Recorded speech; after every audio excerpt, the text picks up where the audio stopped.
Welcome back to the Rise of the Zodiac Book Club. Today our task is to compare two verified beast assignments through explicit behavior while keeping identity and universal meaning open. That sounds like a topic where the exciting answer could arrive faster than the responsible one. Which is why we will keep three labels visible: verified fact, interpretation, and speculation. A fact is directly supported by the approved record or source.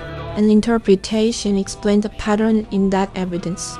Speculation names a possibility the evidence has not settled.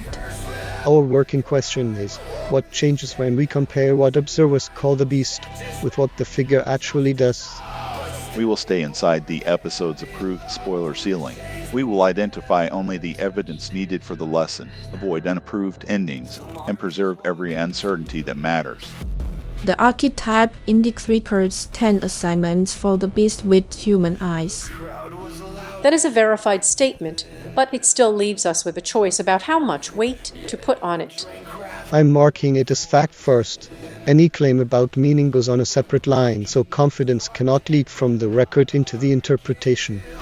RC 143 LS6.txt describes the beast as not menacing and centers trust, vulnerability, and understanding. That is a verified statement, but it still leaves us with a choice about how much weight to put on it. I'm marking it as fact first. Any claim about meaning goes on a separate line, so confidence cannot leak from the record into the interpretation. RC 21 LS4.txt explicitly names the beast, depicts repaired doorways and broken walls along its paths, and as it answers law with silence breaking. That is a verified statement, but it still leaves us with a choice about how much weight to put on it. I'm marking it as fact first. Any claim about meaning goes on a separate line, so confidence cannot leak from the record into the interpretation. Put those together, and we have a real evidence for, not a complete theory. That distinction is generous to the listener. We are not asking anyone to pretend that an index row is a scene, or that one vivid phrase proves a whole cosmology. It is also generous to the canon. We do not make the source say more than it says merely because a larger claim would be convenient. Let's name the shortcut directly. Shared archetype membership does not erase differences in setting, action, or identity. Why is that shortcut so tempting here? Because recurrence and classification are excellent pattern finders. Once a pattern is visible, the mind wants to make it explanatory. But finding two things together is not the same as proving identity, cause, intention, or universal meaning. The source hierarchy does not prohibit interpretation. It asks us to disclose the step. If we move from the record contains this to this may suggest that the second statement must be presented as a reading. So the correction is not to become incurious. The correction is to make the bridge visible.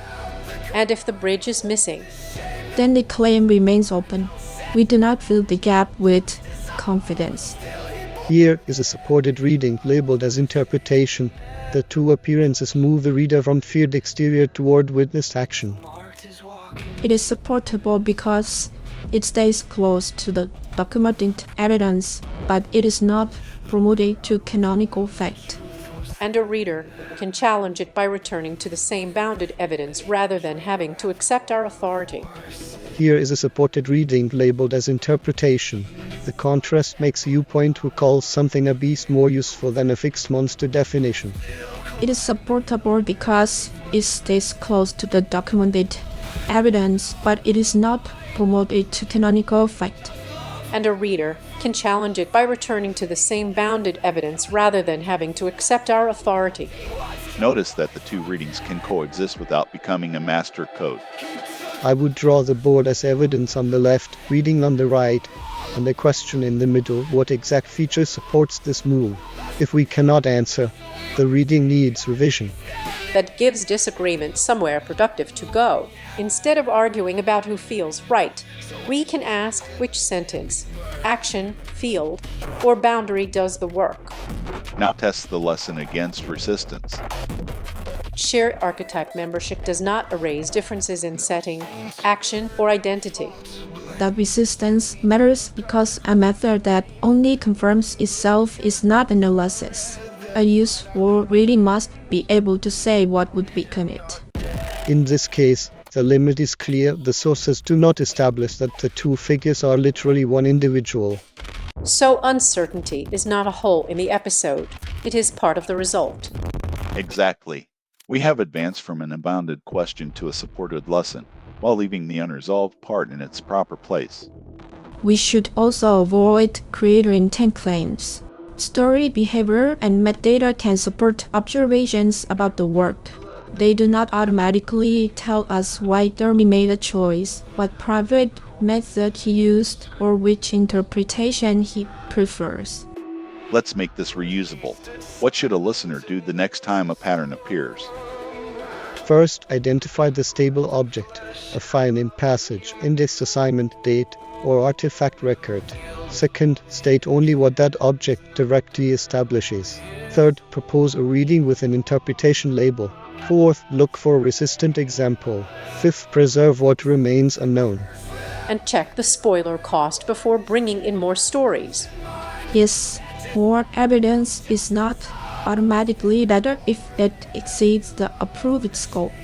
The strongest lesson uses enough evidence to be responsible, not every available detail. That keeps the conversation educational rather than encyclopedic. It also prevents metadata from swallowing prose.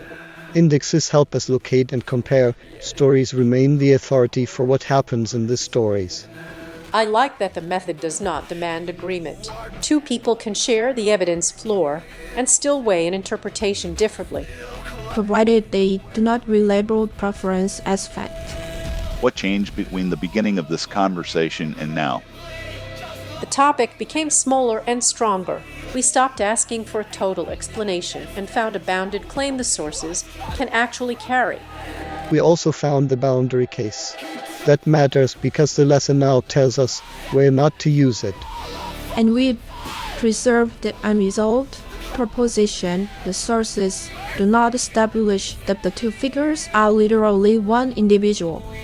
That is the season's larger discipline. Reading across a large canon does not mean making every recurrence identical. It means comparing carefully enough to notice both connection and difference. Verified fact. The archetype index records 10 assignments for the beast with human eyes. Supported interpretation. The two appearances move the reader from feared exterior toward witnessed action. Unresolved or speculative. The sources do not establish that the two figures are literally one individual. Method. Retrieve carefully, compare within scope, label interpretation, test resistance, and leave uncertainty visible. The satisfying part is that restraint did not make the episode empty. It made the insight traceable. Evidence gives us a shared starting point. Interpretation gives us room to think. Clear labels keep one from impersonating the other. And the open question is not discarded. It becomes the next honest question rather than today's invented answer. That is where we will leave the beast with human eyes across the canon, with a stronger way to read, a bounded conclusion, and canon still intact.